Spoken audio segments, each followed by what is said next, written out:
companheirada! Eu hoje acordei, foi meu dia de sorte, encontrei um companheiro, professor de geografia, Bruno pelo Clima, especialista nesses assuntos de sustentabilidade, meio ambiente, crise climática. Eu sou Andréa Cassa, professora das redes públicas, e esse é o Caça Papo.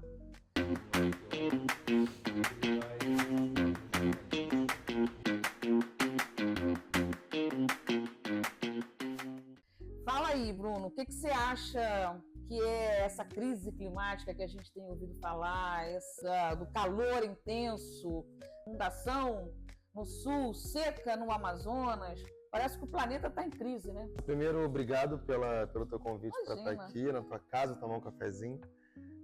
A crise climática, na minha opinião, é a crise que os ricos produziram ao longo dos últimos séculos e que hoje nos leva a um cenário de destruição e barbárie, sobretudo dos não ricos. É uma crise da desigualdade, é uma crise da injustiça, é uma crise da destruição, é uma crise da indignidade, é uma crise da educação, como a gente está vendo agora a questão das temperaturas nas escolas, é uma crise de segurança pública, porque à medida em que se potencializa os desastres, se potencializa a desigualdade, se a gente tem uma sociedade desigual, se potencializa a violência. Então é uma crise que ela é multifacetada e ela não é só sobre meio ambiente. Isso é importante deixar nítido. É uma crise de sociedade. E quem fez essa crise foram os ricos, os países do norte global. O grande capital. O grande capital. Grande parte da população do mundo vivendo na miséria. Eu fiquei pensando nas favelas que a gente tem aqui, né? Nós somos professores e aí a gente, da escola pública, a gente conhece a realidade da escola pública e mesmo nas escolas privadas, tem muita escola pequena no interior das comunidades, né? Que não tem muitos recursos. Esses alunos, cada vez que tem uma tempestade ou cada vez que tem uma crise de falta d'água, com a seca dos rios, porque a temperatura não faz chover. Nós passamos um mês de janeiro, de fevereiro aqui no Rio de Janeiro totalmente seco. A precipitação de fevereiro no Rio de Janeiro foi igual à precipitação de alguns desertos pelo mundo. E aí eu fico pensando nesses nossos alunos, que dentro das suas casas, a maioria muito pobre, nas comunidades, sofrem diretamente com a falta do saneamento, da água potável, da luz elétrica em condições, sem correr riscos, mas que também sofrem esse calor extremo no seu dia a dia, nas suas vidas. Né? A vida da população está impactada, né? De uma forma geral, com essa crise climática. E aí, se você parar para olhar, choveu ontem e hoje, Acari ficou debaixo d'água, o rio Acari mais uma vez transbordou. Em Petrópolis também estava ouvindo uma reportagem da Band News, uma repórter lá falando sobre como está o Morro da Oficina hoje, 3 anos depois do desastre, continua a mesma coisa. Então, se você vê, se esses impactos são dessa magnitude e a gente sabe que os riscos associados à falta d'água são mais impactantes do que esses, a gente está falando de um cenário muito grave. E só na Europa, em 2022, 2023, morreram 60 mil pessoas por onda de calor. Porque o calor ele mexe no nosso biológico, né? Ele mexe nas nossas células. Então, pessoas mais velhas e recém-nascidos são grupos de risco. Pessoas que têm diabetes, pessoas que têm problemas de coração, pessoas que têm problemas de pressão, são pessoas que são grupos de risco em cenários de calor. E a gente viu recentemente o Rio de Janeiro passando por ondas de calor, estudantes, né, relatando, estudantes às vezes de técnico de enfermagem, relatando que precisaram atender seus colegas em sala de aula porque desmaiaram, porque passaram mal. É assustador, é assustador. A gente vive essa conjuntura, né, esse momento de crise climática no planeta, tão perto da gente, nas nossas vidas, nas nossas casas, no dia a dia, né? E a gente não percebe, parece que a população não percebe isso. Você falou dos alunos,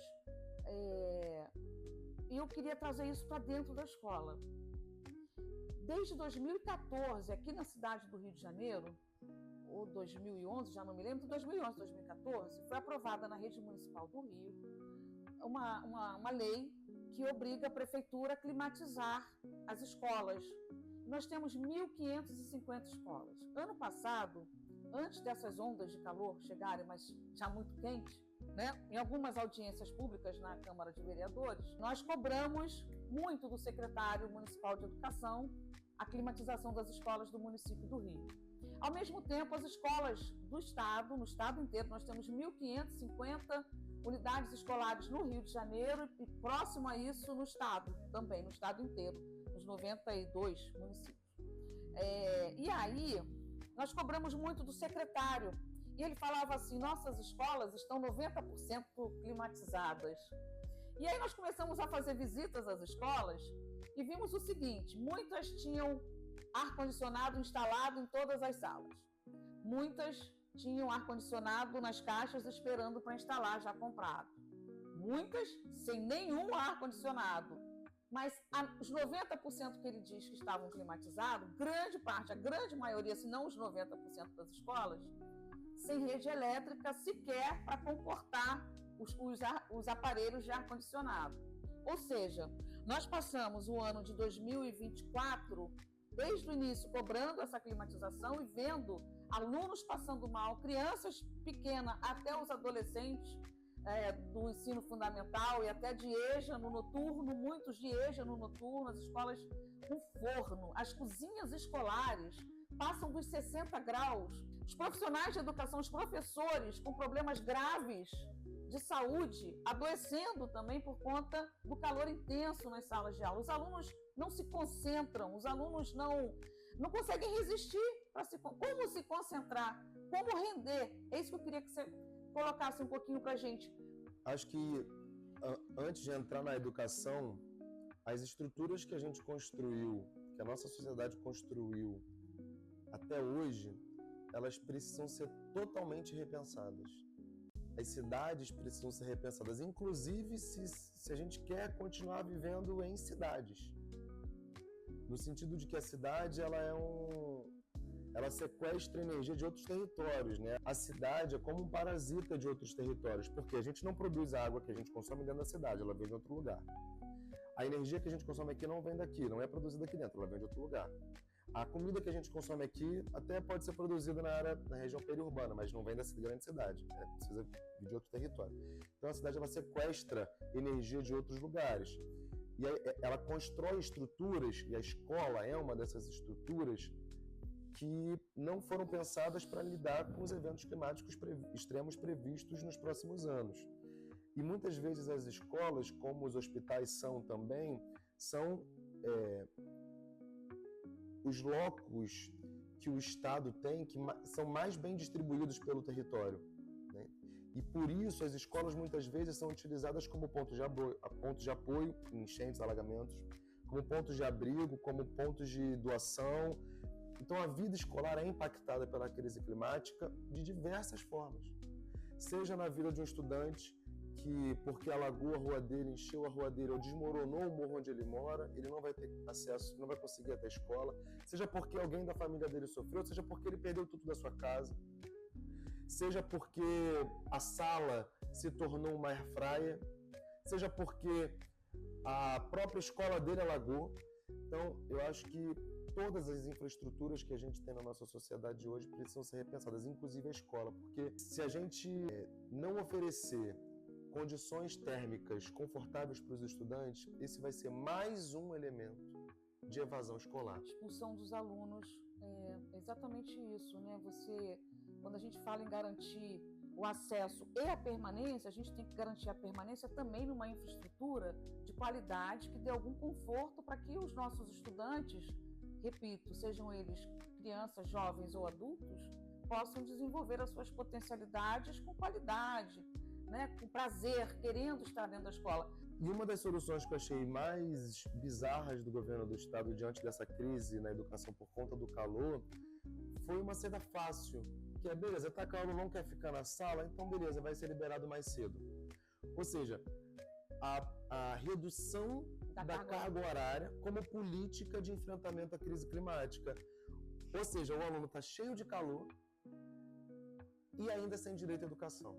Tem um alerta que eu queria fazer também, que é o seguinte: a climatização é a medida drástica urgente, mas a gente não pode entendê-la como a medida fim, né?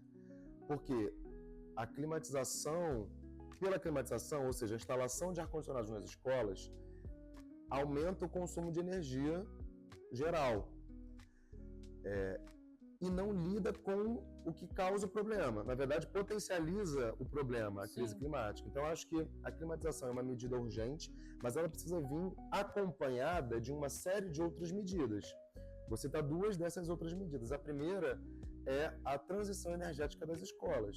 O Estado precisa instalar painel de energia fotovoltaica nas escolas estaduais.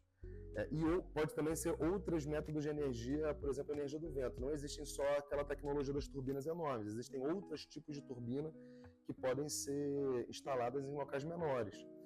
Isso faz com que a escola ela tenha autonomia energética. Eu acho que o caminho da transição que a gente acredita, da transição energética, na nossa perspectiva ecossocialista, não é a transição só de mudar a matriz, mas é dos territórios terem autonomia energética, no sentido do que eu estava falando da cidade ser um parasita. Sim. Os espaços não podem ser mais parasitas de outros espaços, porque isso gera desigualdade espacial. Então, a perspectiva da autonomia territorial energética é o que a gente deve perseguir.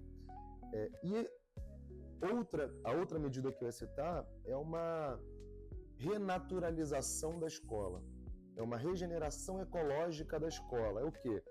Uma transformação na arquitetura, né? Óbvio que tem prédios tombados, etc. Isso precisa ter um cuidado, mas nas escolas em que é possível, você ir alterando a arquitetura da escola para melhorar a fluidez do vento, para você ter sombra, diminuir a temperatura daquela localidade. E aí, obviamente, não dá para falar da escola, ela não está descolada da cidade.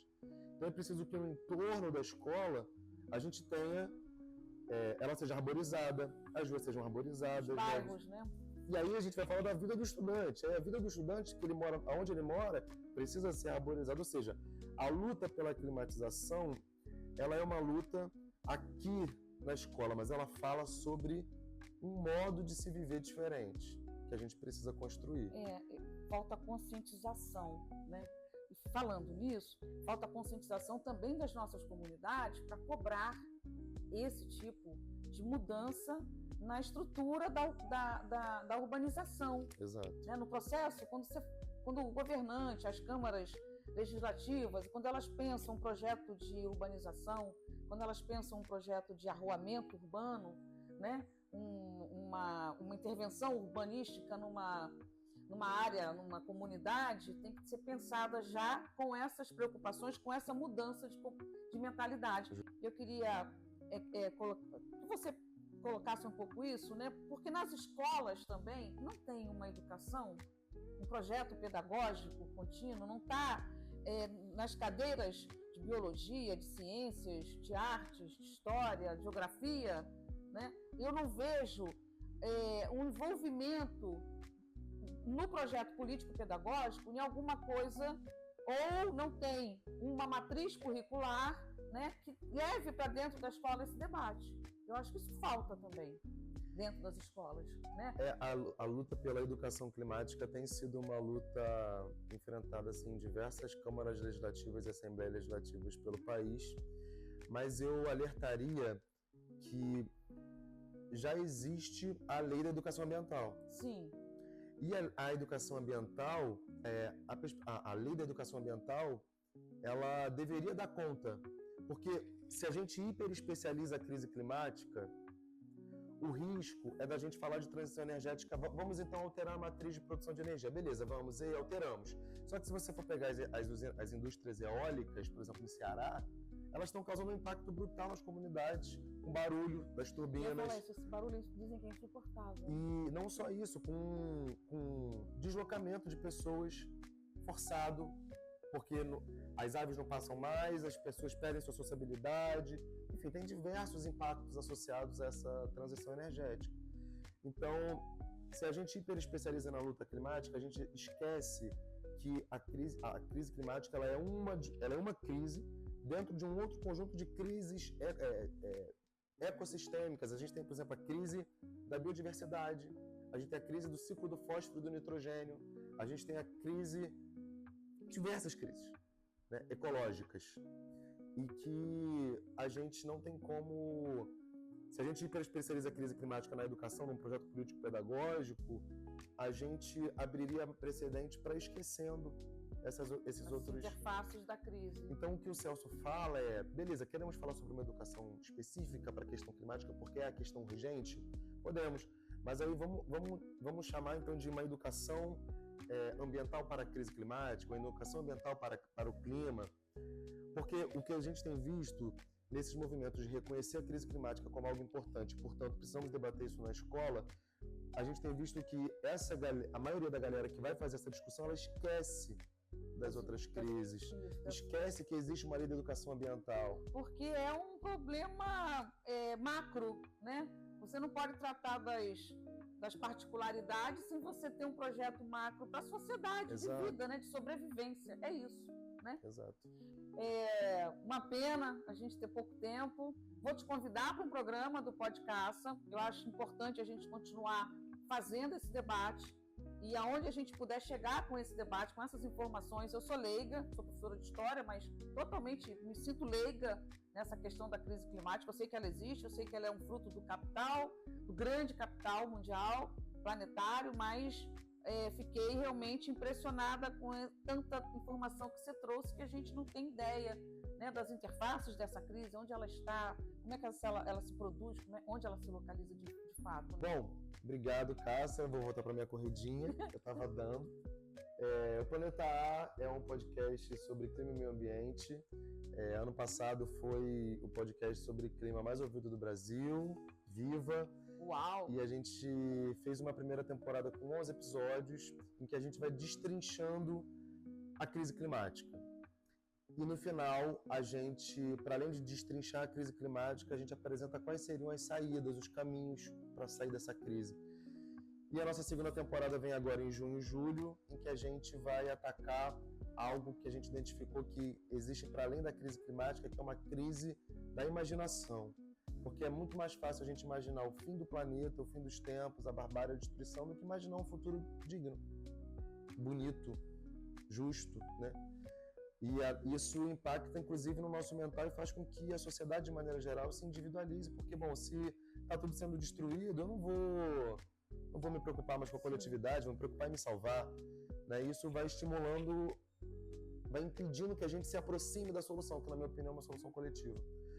Então, a gente quer atacar essa crise da imaginação. A gente está preparando uma temporada com 4 episódios. E em setembro, outubro, a gente vem com uns episódios recorrentes. Cada 15 dias um episódio.